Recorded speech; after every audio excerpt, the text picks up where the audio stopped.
Halo teman-teman semua, bertemu lagi bersama saya di channel Pemula Sora Anime. Oke, kita lanjut lagi alur cerita kastilnya. Tapi kali ini cuma satu chapter ya teman-teman semua. Oke, kita langsung gaskan aja ke intro dan alur ceritanya.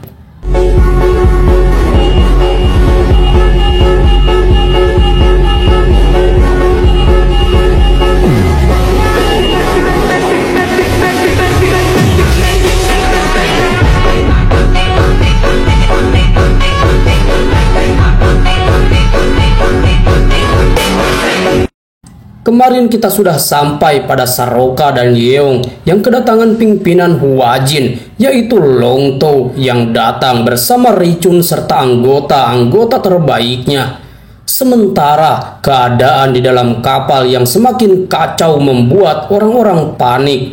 Sedangkan Sacheon yang melihat keadaan Andi berkata padanya, "Andi, ada apa denganmu? Kau dengan mudah dikalahkan olehnya. Bahkan jika kau tidak bisa menang, seharusnya kau bisa sedikit mengulur waktu.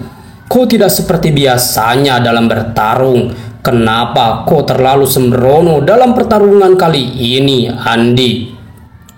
Lalu Sacheon yang melihat Andi yang sedang terluka lanjut berkata, "Aku pergi dulu, Andi. Tapi Andi, sepertinya kali ini kau akan mendapat teguran dari Long Tou atas situasi yang terjadi kali ini."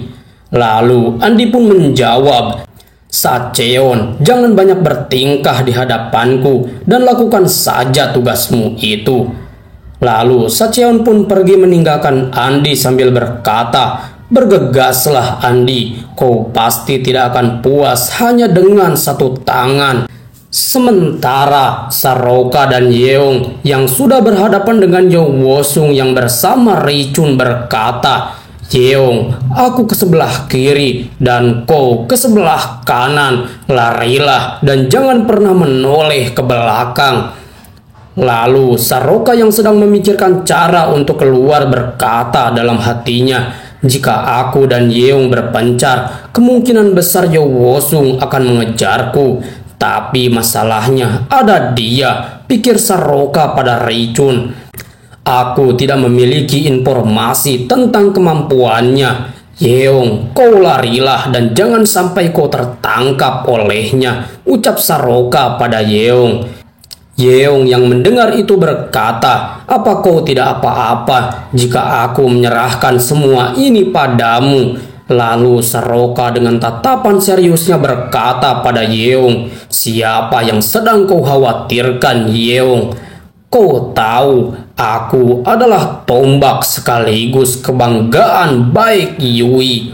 Sementara di bagian musuh, Richun yang berbicara pada Yo Wosung berkata, "Long Tou, jika kau menginginkannya, aku akan melakukan servis sekarang." Sedangkan Yo Wosung yang sudah melihat Saroka dengan mata kepalanya sendiri hendak mengeluarkan sebuah pistol dan hendak menembaknya.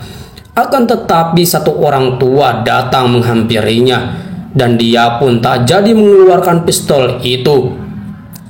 Karena Yo Wosung tidak mau kedok dirinya sebagai seorang yang kejam terbongkar di mata orang-orang. Lalu dia pun menyuruh orang itu untuk keluar dengan tenang. Dan dia berkata kalau bawahannya akan membimbing mereka keluar dengan selamat.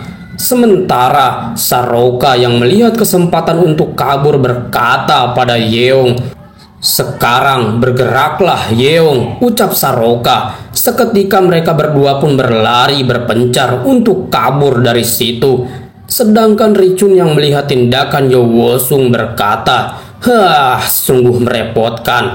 Rupanya hidup dengan menggunakan kedok bukanlah hal yang mudah." Lalu setelah itu Richun berkata lagi, "Sepertinya jika aku membiarkan mereka lolos, reputasimu akan hancur, Long Tou." Yo Wosung yang mendengar itu pun berkata, "Baiklah, sekarang tolong selesaikan ini untukku," ucap Yo Wosung pada Richun. Sementara Saroka yang kabur ke bagian luar melihat para anak buah Yo Wosung yang sudah memenuhi pelabuhan. Sialan, orang-orang Hwajin sudah datang. Tanpa banyak omong, Saroka langsung menyerang mereka dengan menumbangkan mereka satu persatu. Akan tetapi saat dia sedang bertarung, dia mendapat satu tembakan dari Yowosung yang membuatnya harus berlindung dan bersembunyi. Yowosung yang berjalan menghampiri Saroka berkata, "Saroka, aku malah sudah banyak menyelamatkan nyawamu. Sayang sekali kalau harus berakhir seperti ini." Saroka yang mendengar itu pun berkata, "Yowosung, tak peduli jika itu adalah kau. Keributan di tengah kota seperti ini, apa kau yakin bisa mengatasi ini? Bukankah akan ada arena yang lebih baik untuk kita menyelesaikan ini?"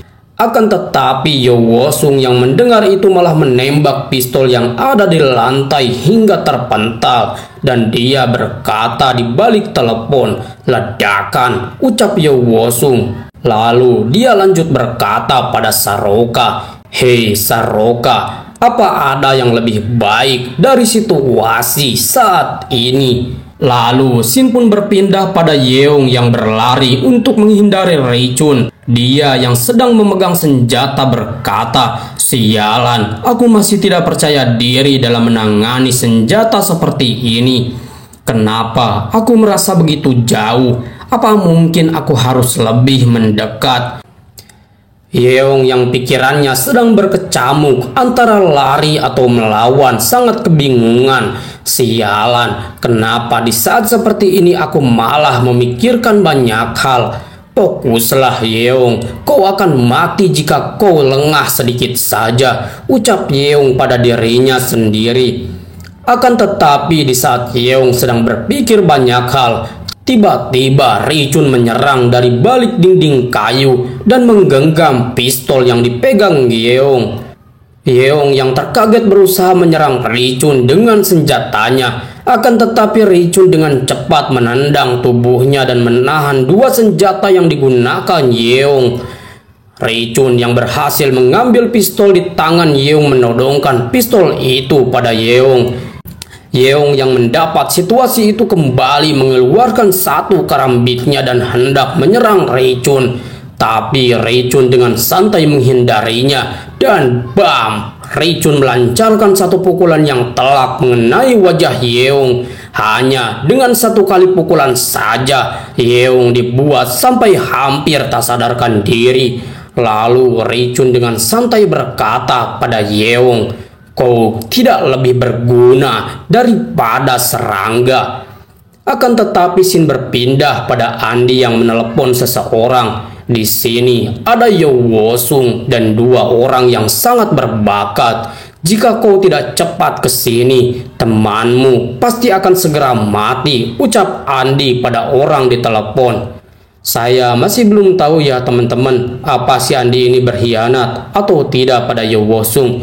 Tapi kalau didengar dari ucapannya, yang sedang dia bicarakan adalah Saroka dan Yeong.